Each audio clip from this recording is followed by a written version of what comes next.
Good morning, Jack. How are you today? Hey guys, I'm good. Thanks for having me on.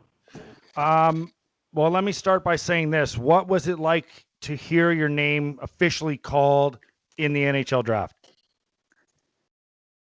Yeah, it was crazy. It was a moment I guess me and my family will have for forever. It was special to spend the night with them and kind of to go through that. Obviously a long wait for the draft, and I think everyone was just excited to have the day finally come. Were you in Cobden? Yeah, that's where it was. Yeah. Can you tell us on a map where Cobden, Ontario is? It's like probably an hour west of Ottawa. It's in the Ottawa Valley, kind of right in the middle of it. Okay. That's all. I don't think that helps anyone here in the state. Did anybody off the Sabres reach out to you to welcome you to the team when you got drafted? Yeah, I had a few phone calls right away with the GM and met the owner and some of them over FaceTime and just kind of welcomed me right away. And then had a call with the coach Kruger a little while later, and Eichel sent me a text as well in the process. And there's a lot of stuff coming in on my end, and my phone was kind of blowing up. So I tried to kind of answer everyone, but I definitely got a huge welcome from everyone, which was really cool to have that. What does a message from Jack Eichel say? He just sent me a text and said, congratulations, kind of welcome to the family, and they're happy to have me. And it's obviously a bit of a different year, but he said just make sure enjoy the night and enjoy with my family. So I thought that was pretty cool to hear from him. Did he say, "Hey, there's only one Jack on this team"? No, he didn't say that. He said, "Hey, Jack, it's Jack." So it started off pretty good. Yeah, well, you know what your response to him is if he does say that, which he wouldn't, but if he ever did, you always got to be prepared for this. You say, "Well, for now." Yeah, it's a good one. I'll write that down. Save it. Yeah, I'd wait about 4 or 5 years to say that, though. Okay. Instigators joined right now with Jack Quinn, drafted first round, 8th overall last night from the Ottawa 67s. The Sabres drafted him, and obviously a very exciting night for this young man. What can you tell the people listening about the type of player you are? Yeah, I think I'm an offensive player. I'm a goal scorer. I think I'm a shoot first mentality, but I think I can kind of drive the game offensively, and I like to make plays and play with the puck offensively. And I think I also I'm competitive all over the ice, so I can play on the penalty kill and play my own end as well. Is you feel like you're one of those guys that can drive the game yourself? Yeah, I think that's what I want to play like. Yeah, for sure. Is there a guy in the league for the people that are listening out there that, people that may not quite know who you are? I'm sure they looked you up on Twitter and on the internet, but is there a player out there in the league that you kind of like play like? Is there someone that you like to play like in the NHL? Yeah, that's a good question. I think I don't know if I try to play like, but I think a guy that I love watching and try to take a lot of stuff from, and there's a lot of similarities. Is a guy like Pasternak, the way he kind of gets into areas and can score that way, and also can make a lot of really good plays offensively with his line mates. So I like his game a lot and think there's some similarities there. Joining the Instigators right now, Jack Quinn, first round pick, 8th overall last night in the 2020 NHL draft. I don't want to take credit for this question, but I'm just trying to make sure we keep this thing moving. How many interviews have you done? First of all, that's not the question, by the way. You done a lot of interviews? Well, not a ton. I've only done this is probably my third one since the draft pick. I did a Zoom call last night, and I think and this one now. So nothing crazy. Well, Craig and I were talking before the show, and we threw a couple questions down here, and he wanted me to write down one, and he probably doesn't remember it, so I'll say it for him. But what part of your game do you need to improve on most, to make it to the NHL? Did I word that properly, Craig, first of all? Yeah, you know what? Great. That's the question I wanted to know. Everybody knows you know, if you read up on Jack Quinn, you know that he is the best goal scorer in this year's draft. What I want to know is, what are the areas that you need to improve on to make you that elite player to take your game to the NHL? Yeah, I mean, right away, I think I need to work on, everything in my game and continue to improve everything if I want to, be a successful NHL player. And I think that's kind of part of my development. But one thing I have in mind and was a big focus for me this off season was just working on my skating, being more explosive, my first 3 steps.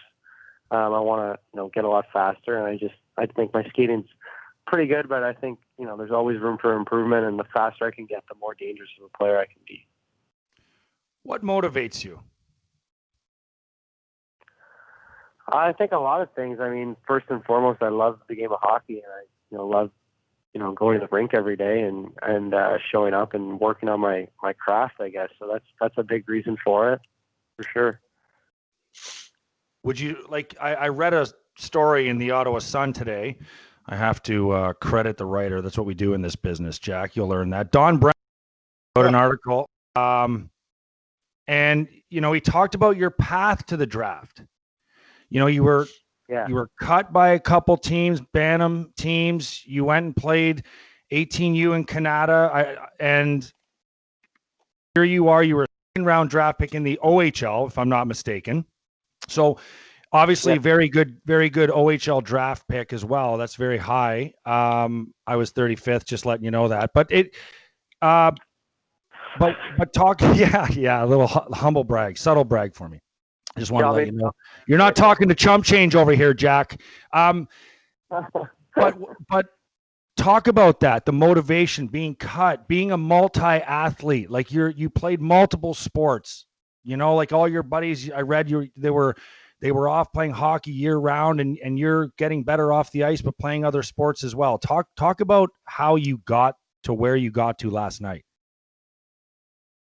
Yeah, I guess tell a little bit about my story. But yeah, growing up where I did, I played all different sports. In the summer, I played softball and I golfed a lot, and I really, didn't touch a hockey stick kind of thing until training, tryouts.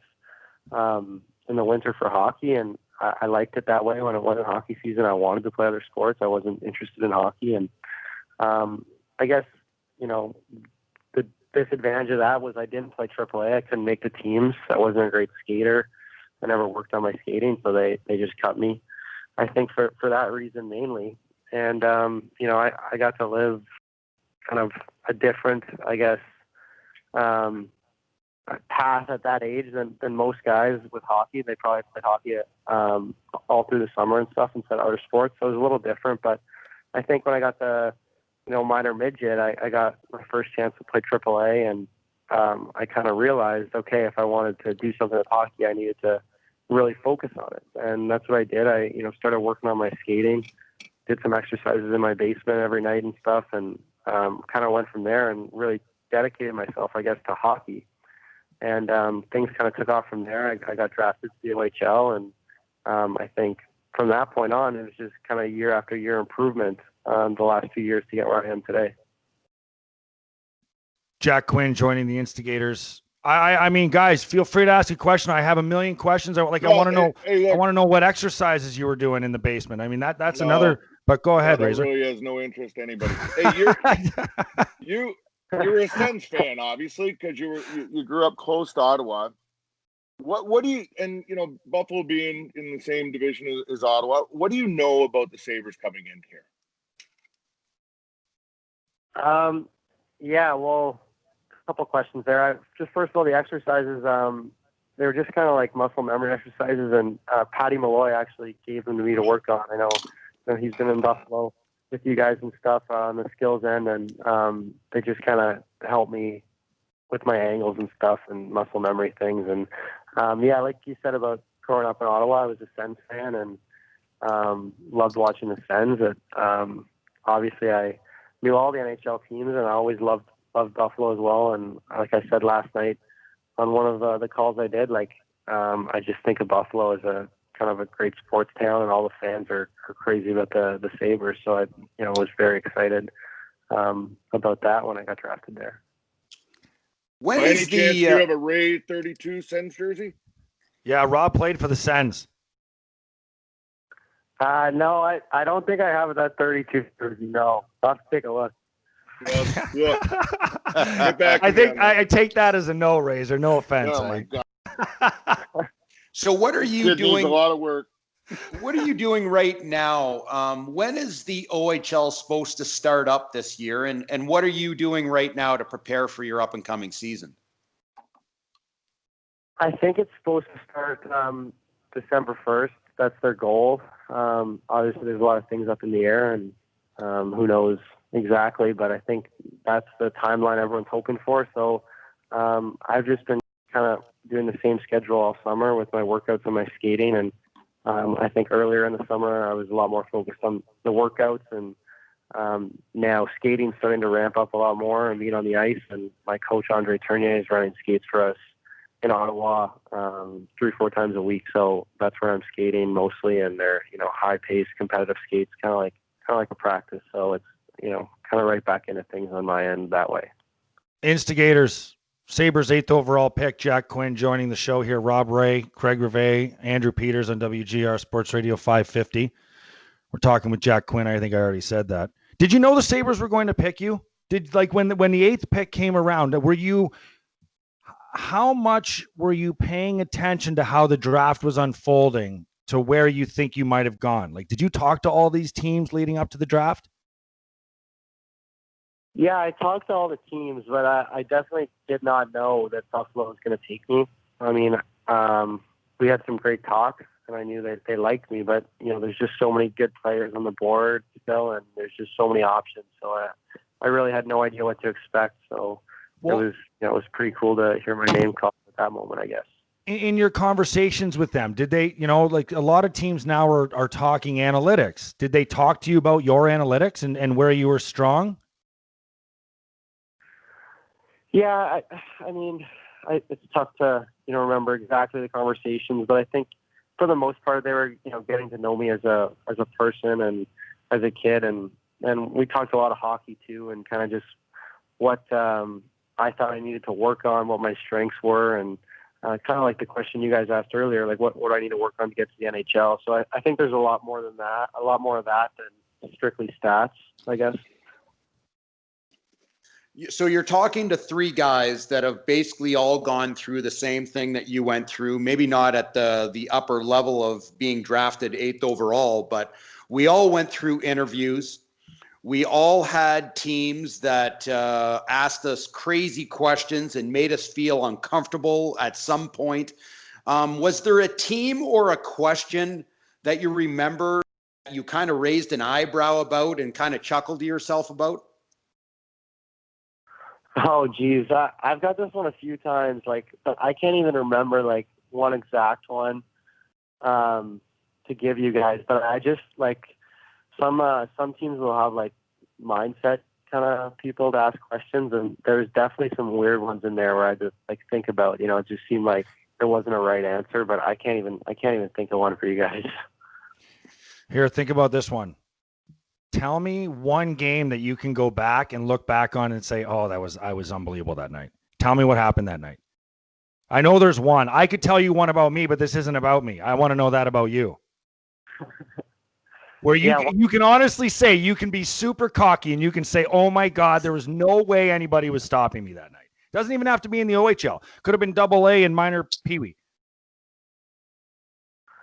There was one game this year, I think early in the year, that stands out for me because I think it was kind of a turning point for my season where I really took off. It was this school day game against Sudbury in Ottawa. I don't know what game it was, but it was, the first half of the season for sure. And I just, remember kind of had the feeling of the puck was on my stick all game, that kind of feeling. And it was just one of those games. How many did you get? I think I was 2 goals and an assist. Not a bad night. You ever felt that game? What's that, Riv? You ever felt that where, the puck was on your stick all game? when I play against 50-year-olds now. Like when I go out and skate with like older men, I actually feel I know how Sidney Crosby feels. You know what I mean? But only at a much different level. Jack Quinn joining the Instigators here on WGR 550, 8th overall pick last night. How's your family? How's everybody doing? I mean, you guys looked excited. I mean, like, how's the family? How many text messages from your buddies, your former teammates? Did you text Rossi and say, take that? I mean, like, how did last night play out for you under the circumstances? Because we talked about it in the last segment when you blew us off, that, you know, what our draft day and how amazing our draft day and our draft experience was. How was last night for you? Yeah. I mean, technical difficulties, first of all. But, yeah, we made that clear. Don't worry. No, I'm kidding. My family was obviously really excited, and they still are. I guess that's just the best word for it. I guess under the circumstances, it's, you know, too bad I couldn't have more people to celebrate with, like family and teammates and friends. But, you know, I've talked to a lot of people over the phone, and they've just been saying congratulations, and it's kind of good to catch up with them. And I think I'll, you know, be able to see a lot more people as the days go on and get back to skating and training. And I'm looking forward to that as well. You know what's great about that day too when you're with your family? I know it's all about us when we get drafted, you last night, Jack. But you know how big of a feeling and accomplishment and how proud parents are? I've been talking to Jeff Sanderson here since last night when his son got drafted. And this guy played over 1,000 games in the NHL. He's still off the chart, so excited that he can, you know, he said it's the most amazing feeling. He says, anything I ever done never gave me the same feeling as watching and listening to my son be drafted last night. Yeah, no, I agree. I think, you know, it's just as special as of a night for them as it is for me. And, you know, they've put just as much hard work into it. So I think that's, you know, it's pretty cool to be able to just spend it with them, even though it's under the circumstances, it was special in itself for sure, just because of that. Jack Quinn, newest Buffalo Sabre. Will you be watching the draft today? I mean, what are you doing today? How do you follow up last night? Did you go to the gym this morning? Everyone's supposed to say, "Oh, I woke up this morning, went right to the gym." No, not today, just because of these. But I'm gonna probably do a workout at home today, and then watch the draft and kind of cheer on my teammates and hope the best for them. All right. Well, we look forward to meeting you in person. Unfortunate circumstances for sure with the COVID, but nonetheless, you're an 8th overall draft pick, and congratulations, well deserved. And we look forward to seeing you here in Buffalo. Thanks, guys. I appreciate it. Look forward to it as well.